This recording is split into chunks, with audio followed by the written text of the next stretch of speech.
நடந்து முடிந்த 2026 சட்டமன்ற தேர்தலில் விஜய்க்கும் தாவேகாவுக்கும் சொம்பு தூக்கி மாற்றத்திற்காக மக்கள் விஜய் அவர்களுக்கு வாக்களிக்கணும் அப்படின்னு கூவுன இந்த சோசியல் மீடியா இன்ஃப்ளூயன்சர்ஸ் ஒவ்வொருத்தராக மண்டியிட்டு கதறக்கூடிய காட்சிகளை நம்மளால் பார்க்க முடிகிறது.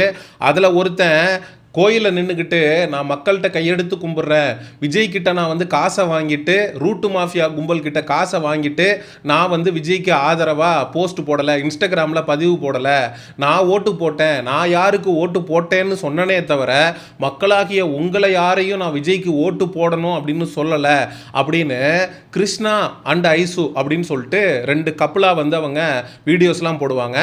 அதில் இந்த கிருஷ்ணா அப்படிங்கிறவர் புலம்பி ஒரு வீடியோ ஒன்று போட்டிருக்காரு.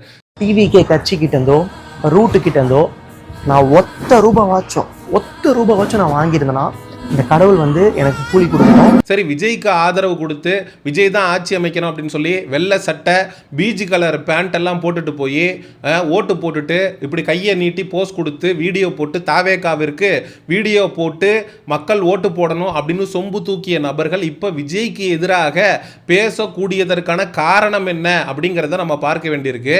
ஏன்னா விஜய் அவர்களுடைய ஆட்சி வந்த இந்த 15 நாட்கள்லேயே தமிழ்நாடு முழுவதும் குற்றச்சம்பவங்கள் தொடர்ந்து நடந்துகிட்டே இருக்கு. குறிப்பாக பெண்களுக்கு எதிராக, குழந்தைகளுக்கு எதிராக வன்முறை, கற்பழிப்பு அப்படிங்கிறது நடக்கிறது அப்படிங்கிறது தொடர்கதை ஆயிடுச்சு. தாவேகாவில் இருக்கக்கூடிய நபர்கள் கூட பெண்களுக்கு எதிரான குற்றங்களில் ஈடுபட ஆரம்பிச்சிருக்காங்க.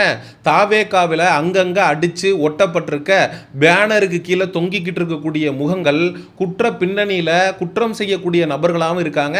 இது ஒரு மிகப்பெரிய நெருக்கடியை தமிழக வெற்றி கழகத்தினுடைய இந்த அரசுக்கு ஏற்படுத்தியிருக்கு.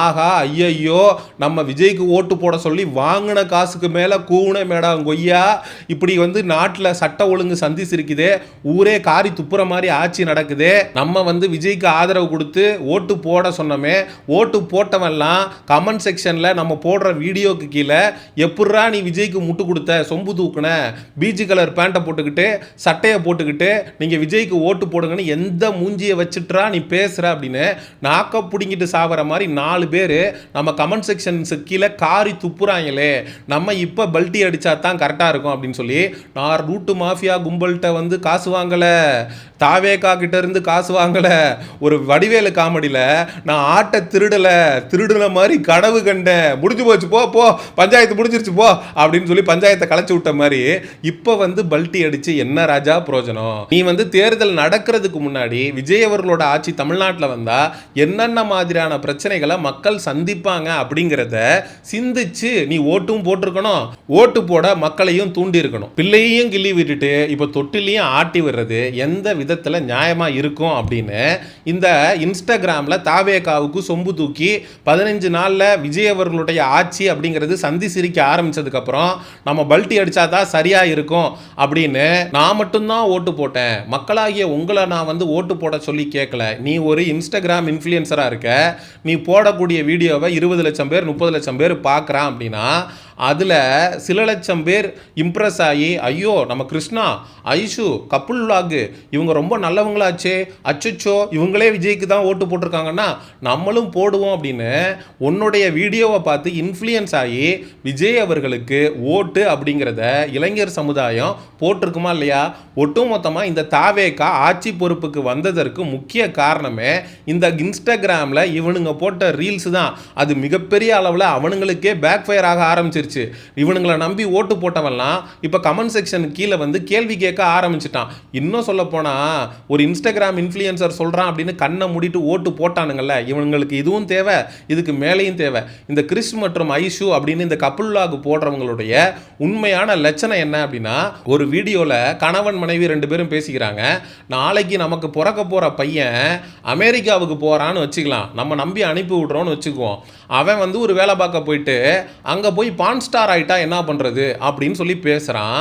இது எந்த அளவுக்கு குழந்தைகளை தப்பா இன்ஃப்ளூயன்ஸ் பண்ணும் அப்படிங்கிற சொசைட்டி கன்சர்ன் கொஞ்சம் கூட இல்லாம நாளைக்கு இவனுக்கு பிறக்க போற குழந்தை அமெரிக்காவுக்கு போய் பான் ஸ்டார் ஆயிட்டா கூட அதை நாங்கள் காமெடியாக தான் எடுத்துக்குவோம், அதை ஃபன்னாக எடுத்துக்குவோம் அப்படின்னு சொல்லி இந்த கிருஷ்ணாங்கிறவனும் ஐஷுங்கிற அந்த பொண்ணும் 2 பேரும் சேர்ந்து ஒரு குழந்தை நாளைக்கு ஃபியூச்சரில் பான் ஸ்டார் ஆகுறது அப்படிங்கிற ஒரு விஷயத்தை நார்மலைஸ் பண்ணி வச்சிருக்கிறாங்க அவங்களுடைய யூடியூப் பக்கத்துலையும் இன்ஸ்டாகிராம்லையும் இப்படிப்பட்ட நபர்கள் தமிழக வெற்றி கழகத்துக்கு ஓட்டு போடுங்க அப்படின்னு இன்ஃப்ளூயன்ஸ் பண்ணியிருக்காங்க.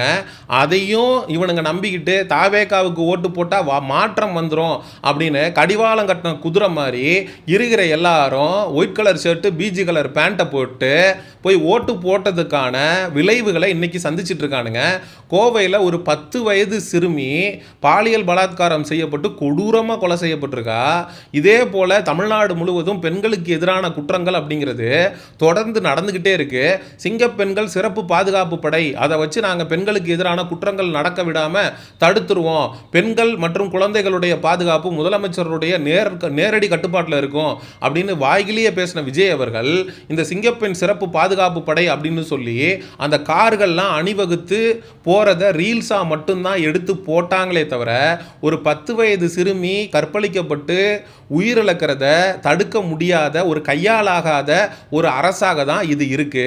ஏன்னா இன்ஸ்டாகிராமில் ரீல்ஸை வச்சு இளைஞர்களுக்கு மத்தியில் ஒரு மிகப்பெரிய அளவில் அவங்கள மைண்ட் வாஷ் பண்ணி மேனிப்புலேட் பண்ணி குழந்தைங்களை ஏமாற்றி விஜய் மாமாவுக்கு மட்டும் நீங்கள் ஓட்டு போடலைன்னா நான் சாப்பிட மாட்டேன் அப்படின்னு சின்ன குழந்தைகள்ல இருந்து இளைஞர்கள் வரை இருக்கிற எல்லாரையுமே மேனிப்புலேட் பண்ணி மைண்ட் வாஷ் பண்ணி இந்த ரூட்டு மாஃபியா கும்பல் இந்த இன்ஸ்டாகிராம் இன்ஃப்ளூயன்சர்ஸ்ன்ற பேரில் காசுக்காக அலையிற நபர்கள்ட்ட காசை கொடுத்து அவனுங்களை வந்து வீடியோஸ் போஸ்ட் பண்ண வச்சு இந்த ஆட்சியை பிடிச்சிருக்காங்க அப்படிங்கிறது தான் 100க்கு 100 மறுக்க முடியாத உண்மை. அவங்கள சொல்லியும் தப்பில்லை. மக்கள் வந்து கடிவாளம் கட்டின குதிரை மாதிரி இந்த இன்ஸ்டாகிராம் இன்ஃப்ளூயன்சரு கப்புள் விளாக் போடுறவன் காமெடி பண்ணுறவன் பைத்தியக்காரத்தனமாக கையில் வந்து வாட்டர் மெலனை வச்சுக்கிட்டு தர்பூசணி பழத்தை வச்சுக்கிட்டு இப்படி பண்ணுறவன் இவங்கள மாதிரி ஆட்களை பிரபலமாகி விட்டுருக்கீங்க. அவன் மிகப்பெரிய அளவில் ஃபாலோவர்ஸ் வந்துடுது. அவன் இருக்கிறவன்ட்டெல்லாம் காசை வாங்கிட்டு மக்களை வந்து தப்பாக வழி நடத்துகிறான்.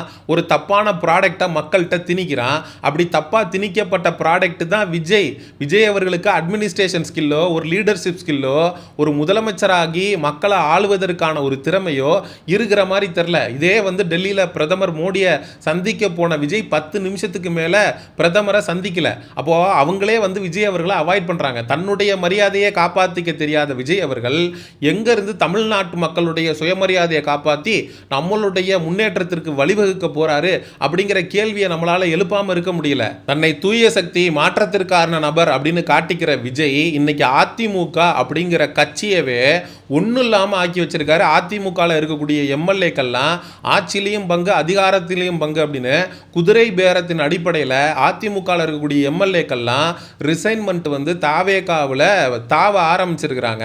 நாளைக்கு பை எலெக்ஷன் வரும். அந்த பை எலெக்ஷனை நடத்துறது யார் அப்பம் விட்டு காசு? எல்லாம் மக்களுடைய வரி பணம். தேர்தல் ஆணையம் இதை வன்மையாக கண்டிக்கணும். இந்த ரிசைன் பண்ண எம்எல்ஏக்களுக்கு எதிராக ஸ்ட்ரிக்டான ஆக்ஷன் எடுக்கணும். ஒரு தொகுதியில் தேர்தல் நடத்துறதுக்கு பல கோடிகள் அப்படிங்கிறது செலவாகும். நீங்கள் பாட்டுக்கு வந்து கோடிக்கணக்கில் பணத்தை செலவு பண்ணி ஜெயிப்பீங்க. நாங்களும் வந்து கோடிக்கணக்கில் பணத்தை செலவு பண்ணி தேர்தல் நடத்துவோம். நீங்கள் வந்து ஈஸியாக நோகனாப்பில் ராஜினாமா பண்ணிட்டு வருவீங்க. உங்கள் ஒவ்வொருத்தருக்கும் நாங்கள் உட்காந்து இடைத்தேர்தல் நடத்திக்கிட்டு இருக்கணுமா அப்படின்னு தேர்தல் ஆணையம் இவர்கள் மீது கடுமையான நடவடிக்கை எடுக்கணும். தன்னை தூய சக்தின்னு சொல்லிட்டு எந்த அளவுக்கு ஒரு தீய சக்தியாக இறங்கி விஜய் அவர்கள் வேலை பார்த்துக்கிட்டு இருக்காரு. ஒரு கட்சியை அழிச்சு தான் கட்சியை வளர்க்கணும்னு நினைக்கிறாரு அப்படிங்கிறத மக்கள் பார்த்துக்கிட்டு இருக்காங்க. அதனுடைய வெளிப்பாடு தான் விஜய்க்கு ஆதரவு கொடுத்த எல்லாருமே பின்வாங்க ஆரம்பிச்சிட்டாங்க. ஓட்டு போட்ட எல்லாருமே யோசிக்க ஆரம்பிச்சிட்டாங்க. இன்னைக்கு விஜய் அவர்களுக்கு ஏண்டா ஓட்டு போட்டோன்னு சிந்திக்கிற மக்கள் நாளைக்கு ஏண்டா நம்ம சீமானுக்கு ஓட்டு போடாம விட்டுட்டோம். ஏன்னா இவங்க எல்லாருலேயுமே மாற்றத்தை விரும்புகிற மாற்றத்திற்கான ஒரே தலைவர் சீமான் மட்டும்தான் அப்படின்னு மக்கள் வெகு விரைவில் சீமான் அவர்களை தேடி வரப்போற காலம் வெகு தொலைவில் இல்லை அப்படின்னு சொல்லி இந்த காணொலியை நிறைவு செய்கிறேன். மக்களாகிய நீங்க விஜய் அவர்களுக்கு ஆதரவு கொடுத்த இன்ஸ்டாகிராம் இன்ஃப்ளூயன்சர்ஸ் இப்போ மண்டி போட்டு கதறக்கூடிய ஒரு நிலை உருவானதை பற்றி, விஜய்க்கு ஓட்டு போட்ட நபர்கள் ஏண்டா ஓட்டு போட்டோம் அப்படின்னு விரக்தியில் உட்கார்ந்துருக்கிறது பற்றி என்ன நினைக்கிறீங்க அப்படிங்கிற உங்களுடைய கருத்துக்களை மறக்காம கமெண்ட் செக்ஷனில் சொல்லுங்க. சமூக நிகழ்வு அரசியல் சார்ந்த பதிவுகளுக்கு சயோனிசம் சேனலை சப்ஸ்கிரைப் பண்ணுங்க.